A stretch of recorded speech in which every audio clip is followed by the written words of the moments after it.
No século XV, a Espanha e Portugal eram as grandes potências marítimas que disputavam o controle comercial e religioso do mundo. Quando Cristóvão Colombo voltou da sua primeira viagem à América, começou uma disputa entre os dois reinos, mediada pela Igreja Católica, para ver quem tinha o direito sobre esses territórios. Depois de duras negociações, eles concordaram em dividir o globo. Para isso, traçaram uma linha que dividia as zonas de navegação do Oceano Atlântico e o chamado Novo Mundo, com o Tratado de Tordesilhas. O acordo dizia que tudo o que ficava a leste dessa linha divisória passaria para as mãos da coroa portuguesa, e tudo a oeste ficaria nas mãos da coroa espanhola. É por causa dele que, quando Pedro Álvares Cabral chegou à atual costa da Bahia em 1500, o Brasil ficou sob o controle de Portugal. Os dois impérios coloniais dominaram a maior parte do continente durante mais de 300 anos, mas terminaram de maneira muito diferente. Ao se tornar independente, a América Espanhola se dividiu em muitos países e a portuguesa se manteve em um só. Mas por quê? Para entender os rumos diferentes tomados pelo Brasil e pelo resto da América Latina, é importante falar das diferenças gerais entre os dois impérios, a partir da metade do século XVIII. A primeira dessas diferenças é a organização dos territórios. Para facilitar seu controle, Portugal tinha separado a colônia em duas, o Estado do Brasil e o Estado do Maranhão e Grão-Pará. Essa divisão foi feita pensando em integrar melhor o interior da colônia ao comércio português no Oceano Atlântico. As correntes marítimas fazem com que, a partir do Maranhão, seja mais rápido navegar até Lisboa. O Estado do Brasil estava dividido em capitanias gerais, cujos centros de poder se concentravam principalmente em cidades costeiras, como Rio de Janeiro, Salvador e Recife. Era relativamente fácil viajar de uma a outra em comparação com o Império Espanhol, e isso facilitava que houvesse relação entre as elites políticas nesses centros de poder. Já a América Espanhola era muito mais extensa, e a forma como estava dividida, inclusive geograficamente, era mais complexa e fragmentada. Ela se estendia do que hoje é parte dos Estados Unidos até o Cone Sul, e se dividia em 4 grandes vice-reinos e 4 capitanias gerais. E o fato de que a Espanha não permitia que eles tivessem relações comerciais entre si durante séculos fez com que tivessem poucos laços e fossem administrados de maneira localizada. Outro elemento importante era a Igreja Católica. Em ambas as colônias, ela tinha um papel fundamental no controle da vida cotidiana e política. No Brasil, ela tinha uma estrutura unificada em torno do arcebispado da Bahia. Isso reforçava os laços entre as partes diferentes do território português, que respondiam a um só centro religioso. Já na América Espanhola, a igreja estava dividida em 5 arcebispados, o que contribuía para que a organização dos territórios fosse ainda mais independente. Mas e as pessoas? Bom, as duas sociedades eram formadas principalmente por uma elite minoritária de ascendência europeia, uma enorme população de mestiços que transitavam entre estratos sociais e trabalhadores escravizados, indígenas e africanos. E ambas as sociedades também estavam, é claro, sujeitas ao poder de um rei, que ficava do outro lado do Oceano Atlântico. A América Espanhola era comandada pela dinastia dos Bourbon e a portuguesa pela dos Bragança.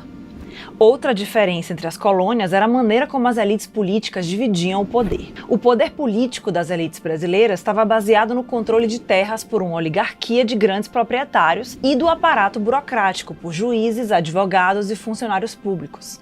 Mas a educação dos burocratas acontecia principalmente em Coimbra, em Portugal, já que a coroa portuguesa não permitia a abertura de universidades no Brasil.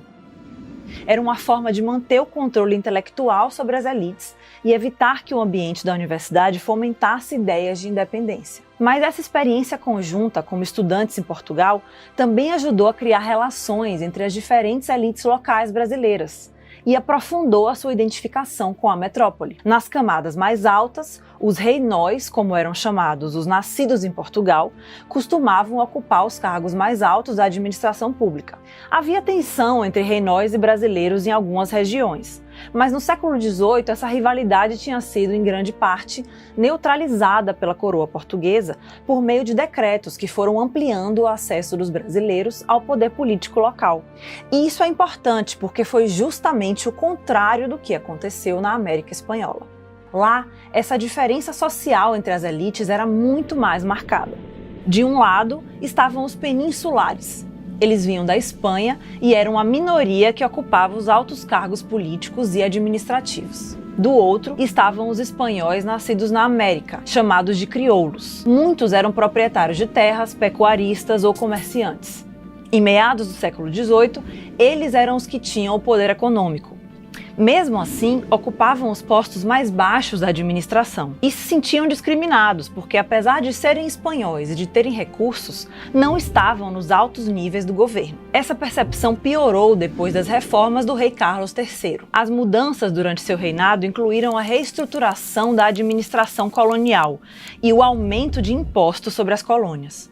Uma das razões para isso é que a Espanha passava por uma profunda crise econômica e precisava de dinheiro para financiar guerras contra outras potências, como a Inglaterra.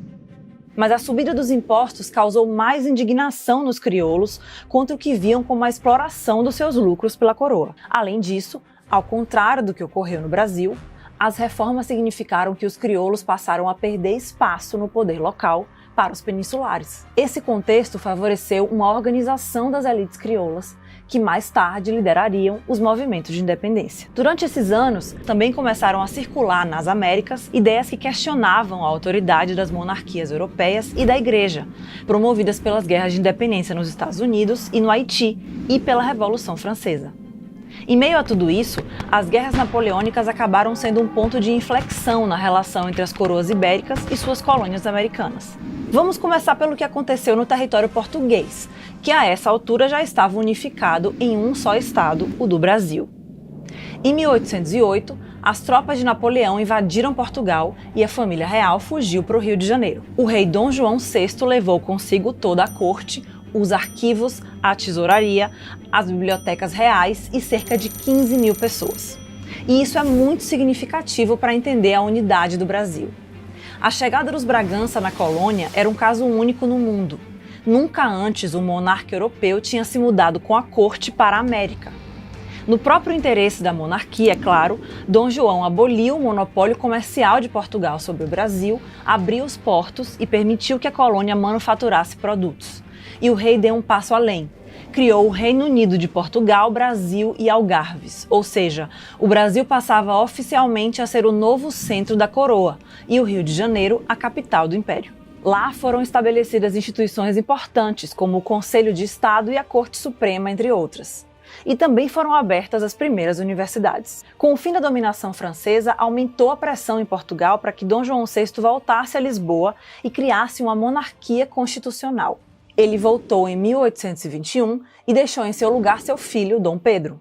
Mas as cortes portuguesas também pressionavam para que o Brasil voltasse a seu status de colônia e exigiam a volta também de Dom Pedro, por receio de que ele liderasse um movimento independentista. Mas as batalhas contra os portugueses já tinham começado em Pernambuco em 1821, e Dom Pedro acabou desafiando a corte e declarando a independência do Brasil em 1822. Essa foi talvez a principal razão pela qual o Brasil chegou unificado ao momento da sua independência de Portugal. A independência foi feita com a participação da mesma família real portuguesa, que já tinha uma corte e instituições estabelecidas na colônia, e que também tinha a experiência de reprimir revoltas das elites locais que nos anos anteriores tinham tentado conseguir mais autonomia e pagar menos impostos. Mas como o Brasil conseguiu se manter como um só país depois da independência?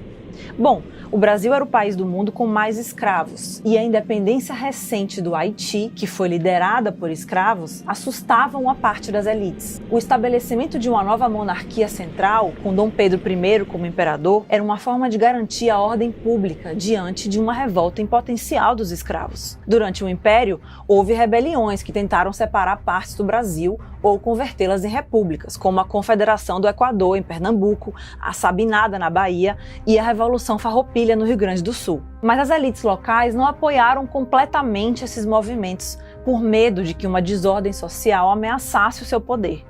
Por isso foi mais fácil para a coroa reprimi-las, ou seja, apesar das diferenças regionais, ter um país unificado sob um único governo naquele momento fez com que as elites conseguissem manter seus privilégios e a estrutura da escravidão. E como a invasão napoleônica impactou a América Espanhola?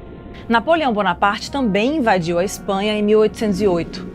O rei Carlos IV e seu filho Fernando VII abdicaram do trono em favor do general francês. E Napoleão cedeu o trono a seu irmão, que foi coroado como José I.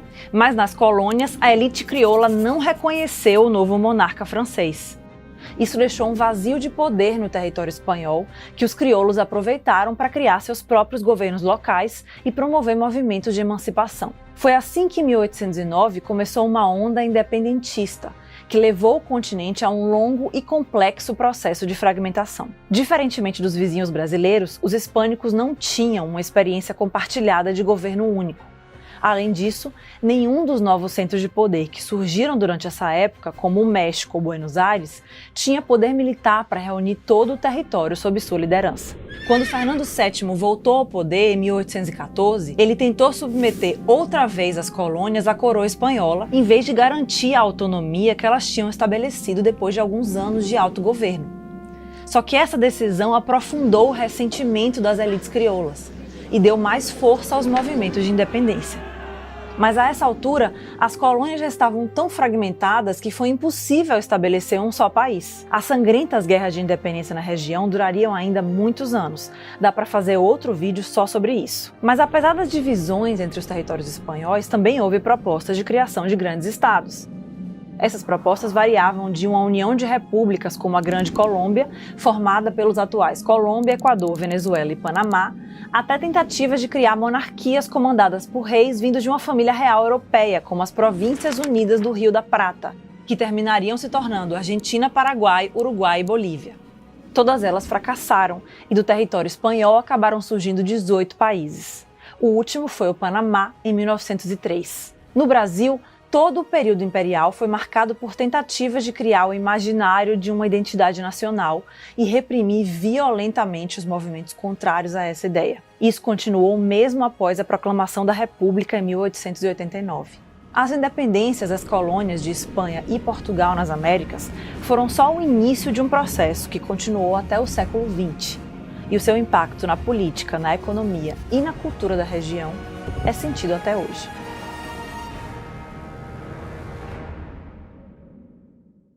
É isso aí! Se você gostou desse vídeo, deixe seus comentários aqui, que a gente vai ler, e continue acompanhando os nossos vídeos aqui no nosso canal do YouTube, na nossa página bbcbrasil.com e nas nossas redes sociais. Tchau, tchau!